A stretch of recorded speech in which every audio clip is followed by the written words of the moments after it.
Hey, what's up everybody? Aaron here. I'm the lead pastor of the Cause Church, and I want to take a couple minutes and talk to you about something that we call the Cause Culture Code. Now, as a church, we have a very clear mission and mandate and vision from God.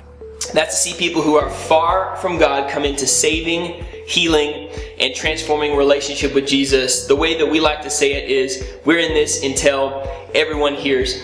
Now, we have 12 points in this code that help guide us in our vision and our mission.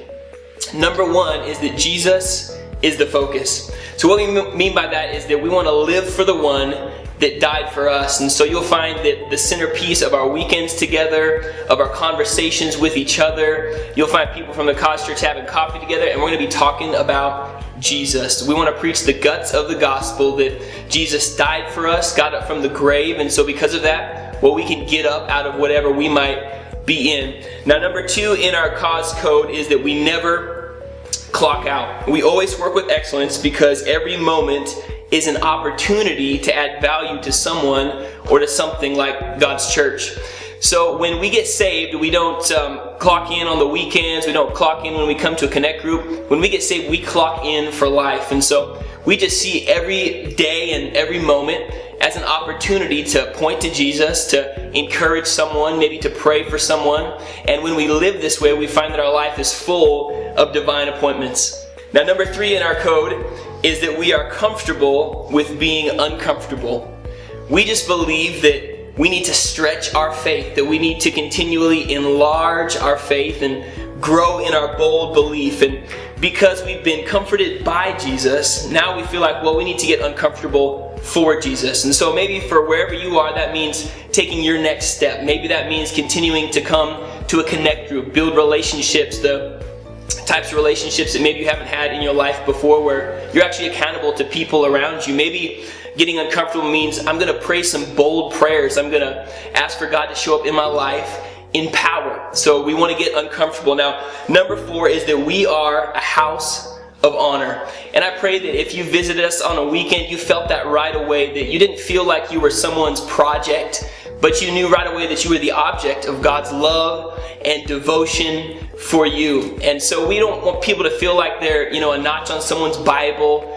Some of us have experienced that. It's a terrible feeling. We want people to understand, hey, you can belong here. You don't have to act like we do. And we want to honor up. So that means the people that are leading us. We want to honor down the people maybe that we're leading. And then also we want to honor all around. So the people that we're doing life with. And we just keep finding that as we give honor, it gives room for God to move. Number five is that we keep it fresh. I love this. What we say is that the message is sacred, but the method is not.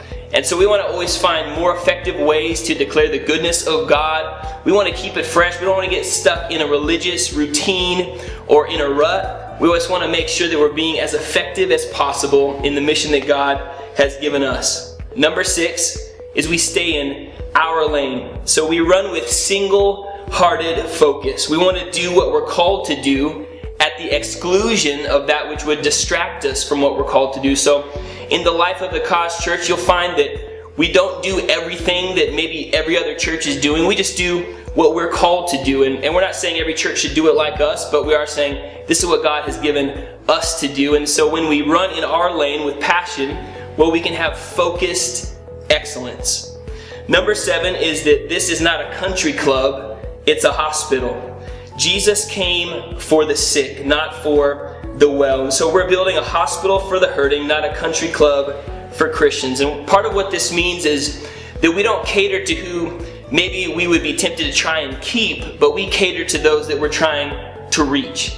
And so you'll find that in the life of our church, we might ask the veteran Christian that's been around for a while to, well, hey, maybe put up with the music being a little bit louder because we feel like that's going to help us reach lost people. And you'll find that plays out in all kinds of ways in the life of the church. But we'll always want to lean toward, hey, how can this help us reach lost people? So when we decide what time should we have a worship experience, we're thinking about lost people coming to Jesus. Number 8, we are in it to give, not to get. We keep finding out over and over and over again as we walk with Jesus that it's as we come to give that's actually when we really receive. And so we want to be contributors, not consumers. It's sad that there's people that spend their whole life attending church but never become fully awake to what it is to be the church. And so we're not part of God's glorious, redeemed, blood-washed church to fill a seat or to sit in a pew. We are called to be movers and shakers and to contribute, to let the gift of God that's on the inside of us be a gift to those that are around us. Now, number 9 in our cause code is that we are about what we're for and not what we're against. I think that for those of us that have maybe been in the church for a while, or you can scroll through Facebook or Instagram, you can always find somebody that's all about what they're against. They're always so negative. They always have a face looks like they got done drinking vinegar or something. This is not the Cause Church. We're all about what we're for. We're for Jesus. We're for people. And so you'll find that we're going to speak life. And I encourage you to make this a practice in your everyday. Choose to speak life. And it might not come naturally. It might have to be a choice. It might have to be by faith that you're going to say, you know what? I'm going to declare God's promises even in the midst of all these crazy problems. So we're about what we're for. Number 10, we are a people possessed by promise.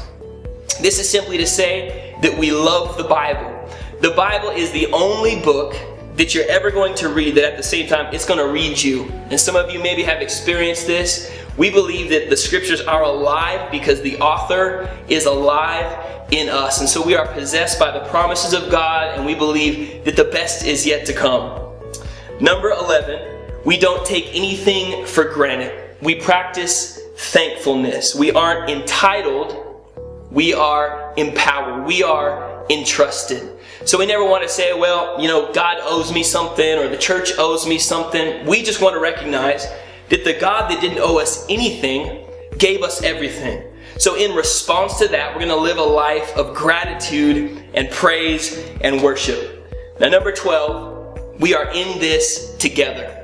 We believe in coming around a single vision, and we want to do that with aggressive unity. We know who we are, and we know who we aren't, and we will always fight to become all that God has called us to be. So we're going to link arms with each other, and we believe that we can go further together than we ever could alone. I believe that, you being part of this and watching this message is just proof positive that our church got a little bit better when you showed up, because it just wouldn't be the same without you. I believe that God has put gifts on the inside of you that the church needs, that God wants to use to build up broken people's lives and let people come to Jesus all around you. So glad you got the chance to be part of going through the Cause Culture Code. Love you, praying for you. Can't wait to see you soon in church.